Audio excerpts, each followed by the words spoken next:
لیکن کیا یہ سب عقل کو چکرا دینے کے لیے کافی نہیں ہے؟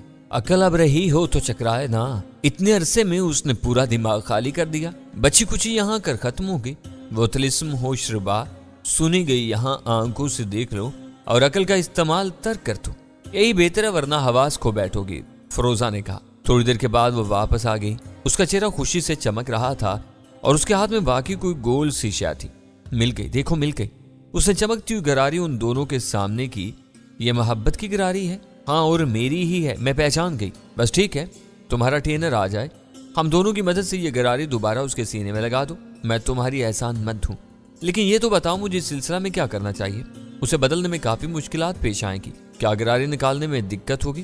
نہیں، بیماریاں درست کرنے والے آلات کا بکس ہمارے پاس موجود ہے، گراری تو آسانی سے نکالی جا سکتی ہے، لیکن کسی وقت کیا تم لوگوں کو نیند نہیں آتی؟ کیوں نہیں، سورج ڈوبنے کے بعد ہم آرام کرتے ہیں، اس وقت اگر تمہیں چھیڑا جائے تو تم جاگ جاتے ہو؟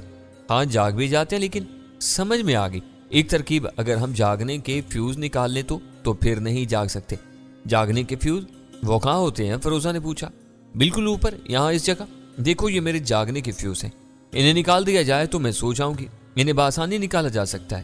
اس نے کان کے نیچے لگی ہوئی ایک پلیٹ دکھائی، بس تو بات ہی ختم ہو گئی، ہم پہلے یہ فیوز نکال دیں گے اور اس کے بعد گراری بدل دیں گے، میری بڑی مشکل حل ہوگی۔ ہم پہلے یہ فیوز نکال دیں گے، تم دونوں میری مدد کرو گی نا؟ خلوص دل سے۔ لیکن تمہارا ٹرینر کب آئے گا؟ وہ ٹینو گیا ہوا ہے، لیکن میں بلا سکتی ہوں، میں اسے رابطہ قائم کر کے کہہ دوں گی کہ ہمارے ایکے میں مہمان آئے۔ ہمارا ایک مشورہ ہے، فرزانہ بولی۔ کیا؟ اس کے آنے سے قبل تم اپنی اصلی حیت میں آ جاؤ، اگر وہ ہمیں پسندیدگی کی نگاہ سے دیکھے تو ٹھیک ہے، تم بھی یہ حیت اختیار کر لینا، ورنہ وہی ٹھیک ہے، یہ مشورہ بھی مناسب ہے، تمہارے ذہن کے والو کافی طاقتور معلوم ہوتے ہیں، خوب سوچتی ہو، بس تو تم اپنا کام کرو، ہم اپنی آرام گاہ میں جا رہے ہیں۔ دونوں لڑکیاں اٹھ کھڑی ہوئی اور مشین خاتون نے انہیں بڑی گرم جوشی سے رخصت کیا۔ تھوڑی دیر کے بعد وہ دونوں لڑکیاں اپنی قیام گاہ میں پہنچ گئیں۔ پروفیسر اس کے ساتھ باہر کیا ہوا تھا۔ فروزہ کے ہونٹوں کے گوشے ہنسی سے کپکپا رہے تھے، لیکن فرزانہ سنجیدہ تھی۔ مجھے تجھ پر حیرت ہے فروزہ، فرزانہ نے کہا۔ کیوں باجی؟ تو اس طرح مطمئن نظر آ رہی ہے جیسے کسی تفریح گاہ میں ہو۔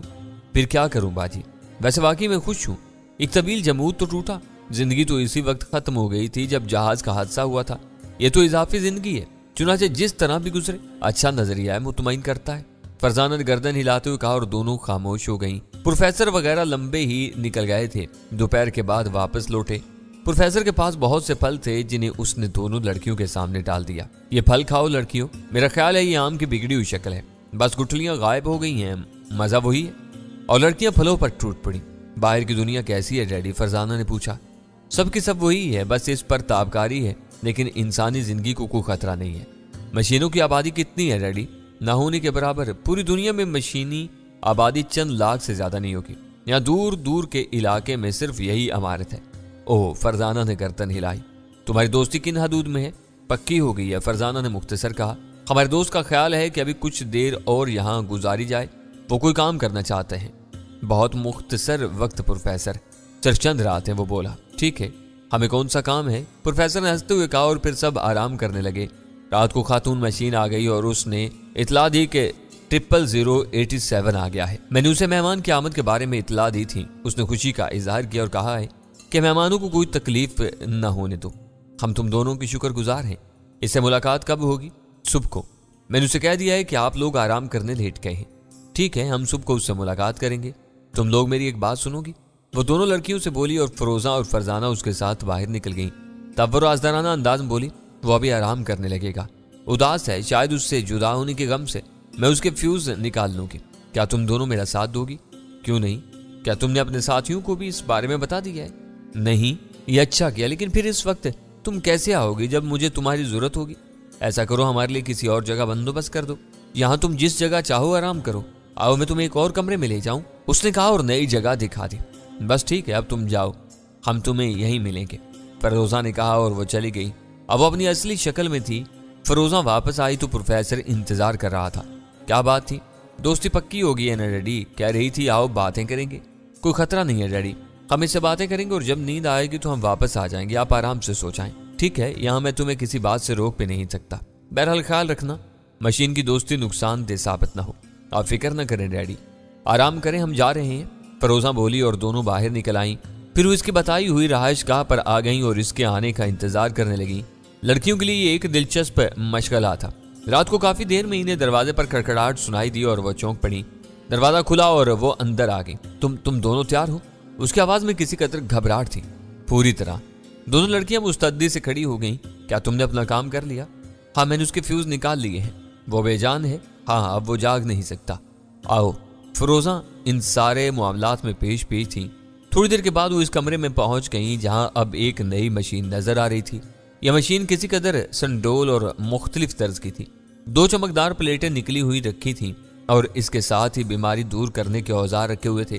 بالکل مشین درست کرنے کے اوزار تھے، لیکن سب کے سب خودکار۔ تب ٹینر کے سینے کی کھڑکی کھولی گئی اور اسے محبت کی گراری کی نشاندہی کی۔ دونوں لڑکیاں پوری دلچسپی سے اس نظام کا جائزہ لے رہی تھیں۔ وہ انہیں ہدایات دیتی رہی اور لڑکیوں نے گراری کے اسکرو نکال دیے اور پھر چمکدار گراری نکل آئی اور اس کی جگہ دوسری گراری لگا دی گئی۔ خاتون مشین کی گہری گہری سانسیں سنائی دے رہی تھیں۔ گراری کا آخری اسکرو بھی کس گیا تو انہوں نے سکون کی سانس لی۔ میرے عظیم دوستو، تم نے میرے اوپر جو احسان کیا ہے میں اسے کبھی نہیں بھول سکتی۔ میں تمہاری بے حد شکر گزار ہوں۔ اب تم اس کے فیوز لگا دو، ہم چلتے ہیں۔ ایک بار پھر شکریہ، مشین خاتون نے کہا اور وہ دونوں باہر نکل آئیں، پھر اپنے کمرے میں پہنچ گئیں۔ پروفیسر اور وہ گہری نیند سو رہے تھے۔ دوسری صبح 00087 نے ان سے ملاقات کی۔ اس نے بھی ان لوگوں کی ساکھ پر حیرت کا اظہار کیا تھا اور پھر وہ بہت سی باتیں کرتا رہا۔ ضروری گفتگو کے بعد پروفیسر نے اسے ٹٹولا اور کہنے لگا، میرے دوست، تم نے ہمارے ساکھ پر حیرت کا اظہار کیا ہے۔ کیا اسے قبل تم نے کبھی ہماری ساکھ کی مشینیں نہیں دیکھی؟ کبھی نہیں۔ اس کی ایک خاص وجہ ہے۔ وہ کیا؟ ہم تمہاری زمین کے باشندے نہیں ہیں۔ او، پھر؟ وہ حیرت سے بولا، سیاروں کے بارے میں تمہاری معلومات کیا ہے؟ آسمان میں چمکنے والے ستاروں کی بات کر رہے ہو؟ ہاں، بس اتنی کہ وہ چمکتے ہیں۔ مشینوں کی دنیا میں سائنسی تحقیق کی کیا کیفیت ہے؟ پروفیسر نے سوال کیا۔ صرف اس قدر کہ مشینوں کی طاقت کو کسی طرح بحال رکھا جا سکتا ہے۔ کیا مشین سیاروں کے بارے میں تحقیقات نہیں کرتی؟ سیاروں سے ہمارا کیا واسطہ؟ ہمیں ان سے کیا لینا ہے؟ خوب بات، عمدہ ہے۔ اچھا، انسانوں کے بارے میں تم کیا جانتے ہو؟ پروفیسر نے پوچھا۔ انسان کیا ہوتا ہے؟ وہ مخلوق جس نے تمہیں تخلیق کیا اور پھر تمہارے ہاتھوں فنا ہوگی۔ او، مجھے اس بارے میں کچھ نہیں معلوم، اس نے معذرت امیز انداز میں کہا۔ دراصل ہم اس مخلوق کے بارے میں تحقیقات کرنے کے لیے اپنی دنیا سے آئے تھے۔ تم اس سلسلے میں ہماری کیا مدد کر سکتے ہو؟ افسوس، کاش میں تم لوگوں کی مدد کر سکتا، لیکن ٹھہرو، ایک آدھوں میں ایک بوڑھی مشین موجود ہے۔ یہ مشین سینکڑوں سال قبل تعمیر ہوئی تھی اور آج تک زندہ ہے۔ اس کے پاس یادداشت کا ذخیرہ موجود ہے۔ ممکن ہے وہ تمہاری مدد کر سکے۔ ہمیں ایک آدھوں کے بارے میں کچھ نہیں معلوم۔ میں تمہیں وہاں لے جا سکتا ہوں، تب پھر ہمیں مدد درکار ہے۔ میں ایک پیغون طلب کر لوں گا۔ جو ہی پیغون یہاں پہنچے گا، میں تمہیں ایک آدھوں کی بوڑھی مشین کے پاس لے چلوں گا جس کا نمبر صرف 1007 ہے۔ پیغون کب تک آ جائے گا؟ کل صبح تک۔ اسے منگوانا پڑے گا۔ اگر تم ہماری یہ مدد کرو تو ہم شکر گزار ہوں گے۔ بے فکر رہو، میں تمہاری مدد کروں گا، اس نے پورا اعتماد لہجے میں کہا اور پروفیسر خوش ہو گیا۔ 2 افراد پر مشتمل یہ مشینی خاندان بڑا ہی مخلص ثابت ہوا۔ شاید جنہوں نے انسانوں کی کوتاہیوں کا ازالہ کر دیا تھا اور جو طرز زندگی اختیار کیا تھا، اس میں محبت اور اخوت کا جذبہ نمایاں تھا۔ وہی جذبہ جو انسان میں فنا ہو گیا تھا اور جس کی وجہ سے انسان کو خود فنا ہونا پڑا۔ اس جذبے کے نقصان نے انسان سے اس کی ازلی برتری چھین لی تھی اور اب زمین پر لوہے کی حکومت تھی۔ رات گئے تک یہ لوگ اسی مشینی زندگی کے بارے میں گفتگو کرتے رہے۔ پروفیسر خاور کو اس بات پر شدید حیرت تھی کہ عام مشین انسان کے نام سے بھی ناواقف ہے۔ تب اس نے مسکراتے ہوئے کہا، تم نے ان سے ایک بات اچھی کہی پروفیسر، کہ ہم لوگ اس دنیا کے نہیں بلکہ کسی سیارے کے باشندے ہیں۔ اگر تم یہ نہ کہتے تو ہماری بعض چیزوں سے ناواقفیت ہمارے لیے کافی الجھن بن جاتی۔ میں نے بھی اسی لیے یہ بات کہی تھی اور مجھے خوشی ہے کہ اس سے بہت سے بگڑے ہوئے کام بن جائیں گے۔ اب رہی انسان کے بارے میں تحقیقات، تو کیا تم اسے پسند نہیں کرو گے؟ خاور نے سوال کیا۔ کیوں نہیں، میں دیکھنا چاہوں گا کہ ان لوگوں کی میری مراد ان مشینوں سے ہے۔ انسان کے بارے میں کیا رائے ہے اور یہ جو انسان کو بھول چکے ہیں اب اس کے بارے میں کس طرح سوچتے ہیں؟ لیکن اس سے تو تمہاری تحقیق میں ایک نیا اضافہ ہوا ہے۔ خاور مسکراتا ہوا بولا، وہ کیا؟ بھائی، تم اپنے آپ کو لافانی کہتے ہو۔ تم کہتے ہو کہ تم ازل سے دیکھتے آئے ہو اور اب تک دیکھتے رہو گے، لیکن دیکھنے کے لیے بنیادی تصور انسانی زندگی کا ہوتا ہے۔ یعنی تم تجزیہ کرتے رہے، صرف انسان کا ادوار میں ان کے اذہان کس طرح بدلتے رہے ہیں۔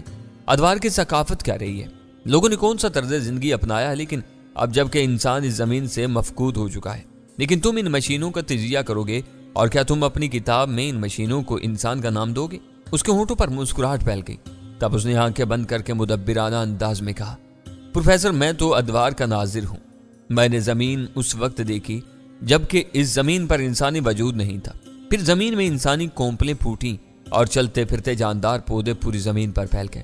پھر یہ پودے تناور درخت بنے اور ان درختوں نے مختلف شکلیں اپنائیں۔ انسان نے اپنے آپ کو برتر و عظیم سمجھا اور میں نے اس کے عروج کا دور دیکھا۔ پھر میں نے اس کا زوال دیکھا، پھر عروج دیکھا۔ میں نے دیکھا کہ اس کی سوچ کس طرح تبدیل ہوتی رہی اور کس طرح اس نے تہذیب کے نئے نئے رخ اپنائے، یہاں تک کہ یہ رخ اسے انتہائی بلندیوں پر لے گئے۔ لیکن بلندیوں پر پہنچ کر وہ خود کو نہ سنبھال سکا اور زوال پذیر ہو گیا، یہاں تک کہ وہ اپنی ہی بنائی ہوئی چیزوں کے ہاتھوں فنا ہو گیا، کیونکہ وہ اپنی ذات کو ہر چیز سے بلند اور بالا سمجھ بیٹھا تھا۔ تو پروفیسر، یہ عمل تو ازل سے جاری ہے کہ جب انسان اپنی قوتوں سے بلند تر ہو کر سوچنے لگتا ہے تو پھر ایک اور قوت اسے احساس دلاتی ہے کہ وہ محدود ہے۔ اپنی حدود سے تجاوز کرنے والے بالآخر تکلیف میں مبتلا ہو جاتے ہیں، اور آج دیکھنے والی آنکھ دیکھ رہی ہے کہ زمین پر انسان کا وجود نہیں ہے، بلکہ اس کے بنائی ہوئی مشینیں حکمراں ہیں، لیکن ادوار ختم نہیں ہوئے۔ میں ان مشینوں کو دیکھوں گا، اس سے آگے دیکھوں گا اور اس سے آگے، یہاں تک کہ یہ زمین جس طرح زندگی سے سرسبز ہوئی تھی اسی طرح بنجر ہو جائے گی، اور میں نہیں جانتا کہ دیکھنے والی آنکھ کب تک دیکھتی رہے گی۔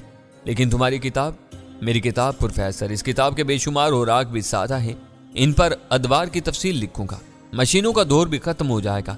تم نے اسی مشین کی زبانی ایک بات نہیں سنی، اس کا کہنا ہے کہ بوڑھی مشین انسان کے بارے میں جانتی ہے، یعنی یہ مشینیں بھی بوڑھی ہو جاتی ہیں، ان کے پرزے ناکارہ ہو جاتے ہیں اور بالآخر یہ ختم ہوتی ہوں گی۔ یہی ان کی فنا ہے۔ تو پروفیسر، جب تخلیق کا عمل رک جائے گا، مشینوں کی تشکیل کم ہو جائے گی اور مشینیں بھی ایسے کسی فریب کا شکار ہو کر اپنی زندگی کھو بیٹھیں گی جس طرح انسان اپنے آپ کو فنا کر بیٹھا، تو پھر کسی نئے دور کا آغاز ہوگا۔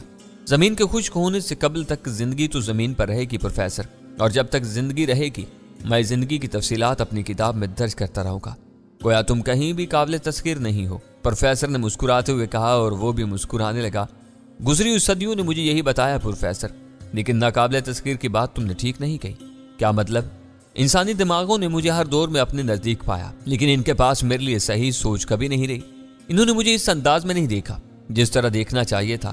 انہوں نے مجھے مسخر کرنے کے لیے اپنی محدود سوچ استعمال کی، حالانکہ مجھے مسخر کرنے کے ذرائع دوسرے تھے۔ وہ اس سے میری زندگی پر اثر نہیں پڑتا، لیکن وہ مجھ سے بہت کچھ حاصل کر سکتے تھے۔ یہ تم نے انوکھی بات کہی ہے۔ میں نے کہا، نہ پروفیسر، صرف سوچ کی کمی ہے، گویا تم اپنے قابل تذکیر ہونے کا اعتراف کر رہے ہو۔ ہم بے مقصد گفتگو میں الجھے ہوئے ہیں پروفیسر۔ میرا خیال ہے نہیں، بلکہ یوں کہو کہ اس گفتگو سے تمہاری ذات پر روشنی پڑتی ہے۔ پروفیسر خاور نے مسکراتے ہوئے کہا، یقین کرو ایسی کوئی بات نہیں ہے۔ خیر، معاف کرنا، ممکن ہے میرے کچھ الفاظ تمہیں برے لگے ہوں، لیکن تم ہی بتاؤ کہ کون سی گفتگو کی جائے۔ پروفیسر نے کہا، اور وہ خاموش ہو گیا۔ دوسری صبح میزبان مشین نے پیگون کے پہنچ جانے کی اطلاع دی اور وہ تیار ہو گئے۔ پیگون ان کا آئینی گھوڑا تھا، یعنی سواری کا ذریعہ، اور یہ پروفیسر اور لڑکیوں کے لیے اجنبی نہیں تھا۔ جب انہوں نے پہلی بار زمین پر قدم رکھا تھا، یا جب وہ پہلی بار زمین پر پہنچے تھے، تو انہوں نے اپنے سر سے ایک چیز پرواز کرتے ہوئے دیکھی تھی۔ وہ یہی پیگون تھا۔ گول خلائی نما جہاز جیسی سواری زمین پر پہنچ گئی اور کسی خربوزے کے معنی درمیان سے کھل کے اس کی خوبصورت سیڑھیاں بنی ہوئی تھیں۔ اندر ایک چھوٹا سا کیبن تھا۔ میزبان مشین نے انہیں اسی کیبن میں چلنے کا اشارہ کیا اور چلتے ہوئے خاتون مشین ان لڑکیوں تک پہنچ گئی۔ وہ انہیں الوداع کہنے آئی تھیں۔ اس نے اپنی نرم اور شیریں زبان میں کہا، میری دوستو، اس زمین پر جب تک ہو مجھ سے ملنے کے لیے ضرور آنا، اپنی مصروفیات میں گم نہ ہو جانا۔ ہم ضرور آئیں گے، فروزہ نے جواب دیا۔ مشین کی دوستی پر وہ خاصی خوش نظر آتی تھی۔ پھر اس نے رازدارانہ انداز میں مشین سے پوچھا، تمہارے ٹرینر کا اب کیا حال ہے؟ بالکل ٹھیک، اس کے سینے میں اب میری محبت کی گراری چل رہی ہے، وہ مجھے پھر سے چاہنے لگا ہے۔ میں نے اس گراری کو بھٹی میں تپا کر ضائع کر دیا جو کسی اور نے اس کے سینے میں لگا دی ہے۔ واہ، یہ تو تم نے بہت اچھا کیا، گویا تم بھی اب ایسے کام کرنے لگی ہو۔ فروزہ نے مسکراتے ہوئے کہا، ہاں، لیکن اگر تم میری مدد نہ کرتی تو شاید میں اس کی محبت حاصل کرنے میں کبھی کامیاب نہ ہوتی۔ میں جانتی ہوں وہ سادہ لوگ ہے، لیکن کسی نے اپنی محبت کی گراری اس کے سینے میں لگا دی ہوگی، لیکن یہی بہتر ہوا، وہ میری گراری واپس لے آئے۔ چلو ٹھیک ہے، تمہارا کام ہو گیا، ہمیں خوشی ہے، فروزہ نے کہا، اور مشین نے ایک بار پھر ان کا شکریہ ادا کیا۔ تب وہ پیگون میں جا بیٹھے۔ خاصی کشادہ جگہ تھی۔ ان کا میزبان، جس کا نمبر 00087 تھا، ان کے ساتھ تھا۔ پیگون شاید خودکار تھا اور ان کے لیے شاید کسی ڈرائیور وغیرہ کی ضرورت پیش نہیں آتی تھی۔ جب اس کی خربوزے نما آنکھیں بند ہو گئیں تو اس کی مشین ہلکی سی آواز کے ساتھ خود بخود چل پڑی۔ ایک معمولی سے سنسناہٹ ہوئی اور اس کے بعد پیگون فضا میں بلند ہونے لگا۔ بلند ہونے کے بعد وہ سیدھا ایک سمت چل پڑا اور اس کی رفتار کے بارے میں کوئی صحیح اندازہ نہ لگایا جا سکا۔ دیر تک یہ لوگ اس کا جائزہ لیتے رہے۔ تب پروفیسر خاور نے اپنے میزبان مشین سے پوچھا، کیا تم ہمیں اپنی اس خلائی سواری کے بارے میں بتا سکتے ہو؟ ضرور، کیا پوچھنا چاہتے ہو؟ کیا یہ خودکار ہے یا تمہارے جسم سے نکلنے والی کوئی برقی روح اسے متحرک کر رہی ہے؟ نہیں، میرا اس سے کوئی تعلق نہیں ہے۔ پیگون پر مخصوص لائنوں کے ڈائل موجود ہیں، یعنی اسے جہاں تک پہنچنا ہوتا ہے وہاں تک کے لیے ہم اس جگہ کا نمبر سیٹ کر دیتے ہیں اور پیگون اپنی منزل پر پہنچ کر خود بخود نیچے اتر جاتا ہے۔ اس طرح اسے چلانے کے لیے نہ تو کسی برقی روح کی ضرورت پڑتی ہے اور نہ ہی کسی سوچ کی۔ وہ ایک مکمل سواری ہے اور اس مکمل سواری کے لیے ہم جہاں جانا چاہتے ہیں پہنچ جاتے ہیں۔ واہ، یہ تو عمدہ بات ہے، گویا نہ حادثے کا خطرہ نہ ٹکراؤ کا اندیشہ۔ خافر نے مسکراتے ہوئے کہا اور وہ بھی مسکرانے لگا۔ پیگون کا یہ سفر بھی زیادہ طویل نہیں تھا، وہ اندازہ نہیں لگا سکے کہ انہیں کتنی دور آنا پڑا ہے۔ بہرحال انہوں نے صاف محسوس کیا کہ اب وہ زمین پر آ ٹکا ہے اور پھر اس کے دروازے کھل گئے۔ اوپر آسمان نظر آ رہا تھا۔ انہوں نے قرب و جوار میں دیکھا، یہ ان کی زمین تھی جو آنکھوں کو ٹھنڈک پہنچانے والی سرسبز زندگی کھو چکی تھی اور انسان کے ظلم کی آگ اس پر مسلط ہو گئی تھی۔ آچھی درخت، آچھی گھاس گو اب اپنا الگ حسن رکھتی تھی، لیکن صرف بے احساس اجنبیوں کے لیے۔ جاننے والے اگر انسان کی نادانیوں پر غور کرتے تو انہیں مظلوم زمین کے آنسو صاف نظر آتے تھے۔ وہ اپنی اولادوں کی شکوے کرتی محسوس ہوتی جنہوں نے اس کی سرسبز گود میں آگ بھرتی تھی۔ پروفیسر بھی غمزدہ کیفیت محسوس کر رہا تھا۔ زمین سے اسے بے پناہ محبت محسوس ہو رہی تھی، لیکن پھر وہ خیالات کی دنیا سے باہر نکلا۔ چمکدار شخص نے اسے مخاطب کیا، آؤ پروفیسر، کن خیالات میں کھو گئے؟ چلو، پروفیسر نے جواب دیا۔ میزبان مشین نیچے اتر گئی تھی، وہ لوگ بھی نیچے آ گئے۔ دور ویسی ہی ایک سفید عمارت نظر آ رہی تھی جیسی عمارت سے وہ آئے تھے۔ سر منہ فرق نہیں تھا، لیکن قرب و جوار میں اور کوئی ایسی عمارت موجود نہیں تھی۔ میزبان مشین اس عمارت کی طرف چل پڑی۔ راستے میں پروفیسر نے پوچھا، کیا اس علاقے میں ایک ہی عمارت ہے؟ ہاں، مشینیں یکجا نہیں رہتی۔ پروفیسر نے دوسرا سوال کیا۔ اس کی ضرورت نہیں محسوس کی۔ یوں بھی ایک مشین کا دائرہ عمل وسیع ہوتا ہے اور سب اپنی ذمہ داریاں پوری کرتی ہیں جو انہیں ماسٹر مشین کی طرف سے سونپی گئی ہیں۔ گویا تمہاری بھی ذمہ داریاں ہوں گی؟ ہاں، مشین سے آواز ابھری۔ ان ذمہ داریوں کی نوعیت کیا ہے؟ مختلف۔ ماسٹر مشین کی ہدایت کے مطابق عمل کرنا ہوتا ہے اور پھر ذہن کے خانوں سے سب کچھ مٹ جاتا ہے۔ عمارت نزدیک آ گئی تھی۔ عمارت کی بوڑھی مشین نگاہوں کے سامنے آ گئی۔ اس کے پرزے واقعی ڈھیلے ڈھالے تھے اور اس سے جو آوازیں نکلی وہ بھی بوڑھی اور مدکوک تھیں۔ ضرورت کے مطابق میں نے تمہارے پاس لایا ہوں۔ اجنبی ساخت کی مشینیں میرے لیے نہیں۔ مشین کی بوڑھی سی آواز ابھری۔ انہیں تمہاری ضرورت ہے؟ ٹھیک ہے، تم جاؤ، بوڑھی مشین نے کہا اور میزبان مشین انہیں الوداعی کلمات کہہ کر پلٹ گئی۔ وہ سب ایک دوسرے کی شکلیں دیکھ رہے تھے۔ نئی میزبان کے بارے میں وہ نہیں جانتے تھے کہ اس کا مزاج کیا ہے، اس کا اخلاق بھی بوڑھا ہے یا صرف وہ بوڑھی ہے، لیکن چند ساعت کے بعد ان کی یہ خلش دور ہوگی۔ بوڑھی مشین کی شفیق آواز ابھری، تمہارا کوئی خیال غلط نہیں ہونا چاہیے، لیکن میرا تجربہ کہتا ہے کہ تمہارا تعلق اس زمین سے نہیں ہے۔ ہاں، ہم ایک اجنبی سیارے سے ہیں۔ خوب، میرا بھی یہی خیال تھا، لیکن تمہاری جسمانی ساخت، میرا مطلب ہے کہ تمہاری تعمیر میں صرف فولاد ہی شامل نہیں ہے بلکہ دوسری چیزوں کی بھی آمیزش کی گئی ہے۔ تمہارا خیال درست ہے بوڑھی مشین، پروفیسر نے جواب دیا۔ تب تو یہ بات میرے اوپر فرض ہے کہ تم سے تمہاری ضرورت کے بارے میں معلوم کروں۔ حالانکہ ضروریات کا چارٹ دیوار پر آویزاں ہے، لیکن عرصہ دراز سے اس چارٹ کو استعمال نہیں کیا گیا کیونکہ مجھے اس کی ضرورت پیش نہیں آتی۔ میرے پرزے مزمحل ہو چکے ہیں اور اب انہیں کسی چیز کی ضرورت باقی نہیں رہی، لیکن ضرورت کے چارٹ کی کارروائی بہتر ہے۔ ہاں، پہلے تم بتاؤ میں تمہاری کیا تواضع کروں؟ میزبان مشین، ہم کسی چیز کی ضرورت محسوس نہیں کر رہے، البتہ ہم جس مقصد کے ساتھ تمہارے پاس آئے ہیں، ہماری میزبان مشین نے ہمیں جو اطلاعات دی ہیں ان کے تحت ہم چاہتے ہیں کہ تم ہماری خواہشات پوری کرو۔ ہاں، کیوں نہیں، بتاؤ تم کس بات کے خواہش مند ہو؟ مشین کی گڑگڑاہٹ ابھری۔ دراصل ہم جس سیارے سے آئے ہیں وہاں ہماری تحقیق کا موضوع تمہاری زمین کا ایک پرانا دور ہے، پروفیسر خاور نے کہا اور چمکدار ساتھی نے مسکراتے ہوئے گردن ہلائی۔ وہ خاور کی بات سے، اس کی گفتگو کے انداز سے پوری طرح مطمئن تھا اور خود بھی یہی چاہتا تھا کہ پروفیسر خاور اسی انداز میں سوال کرے۔ میرے ذہن میں تاریخ کا ایک طویل حصہ محفوظ ہے اور تاریخ کے بارے میں جو سوالات حل کرنے ہوتے ہیں اس کے لیے ابھی تک ماسٹر مشین میرے پاس ہی آنے کا مشورہ دیتی ہے۔ گو کہ میں نے ماسٹر مشین کو اطلاع دی ہے کہ اب میرے اعصاب اس قدر خراب ہو چکے ہیں کہ میری یادداشت کے خانے بھی زنگ آلودہ ہوتے جا رہے ہیں۔ میں نے ماسٹر مشین کو یہ اطلاع دی ہے کہ بہتر یہ ہوگا کہ میری جگہ کوئی اور مشین تخلیق کر لی جائے اور مجھے صرف اس کی امداد کے لیے چھوڑ دیا جائے، تاہم میں ابھی مکمل طور پر ناکارہ نہیں ہوئی۔ چنانچہ تم مجھ سے سوال کرو کہ تم زمین کے کون سے دور کے بارے میں معلومات حاصل کرنا چاہتے ہو، میں تمہاری مدد کرنا پسند کروں گی۔ میزبان مشین، ہم زمین کے اس دور کی بات کرتے ہیں جب یہاں گوشت پوشت سے بنی ہوئی ایک مخلوق رہا کرتی تھی اور اسے انسان کے نام سے پکارا جاتا تھا۔ انسان؟ مشین جیسے اپنی یادداشت پر زور دینے لگی اور پھر چند ساعت کے بعد اس نے گہری سانس لے کر کہا، یہ لفظ یقینی طور پر میرے لیے اجنبی نہیں ہے، میں نے اس نام کو کہیں سنا ہے، لیکن شاید یہ اتنی پرانی بات ہے کہ میرے ذہن کے کسی خانے میں اس نام کو سن کر وہ تصور نہیں ابھرا جس کے لینے سے ابھرنا چاہیے تھا۔ لیکن تو فکر مند نہ ہو، میں نے ایک کمپیوٹر مشین بھی اپنے ہاں رکھی ہے۔ جو چیزیں میری یادداشت سے باہر ہوتی ہیں، کمپیوٹر مشین اسے یاد دلانے میں میری مدد کرتی ہے۔ تمہارے سوال کا جواب طلب کروں؟ بوڑھی مشین نے جواب دیا اور پروفیسر خاور نے معنی خیز انداز میں گردن ہلا دی۔ پھر اس مشین سے مخاطب ہو کر بولا،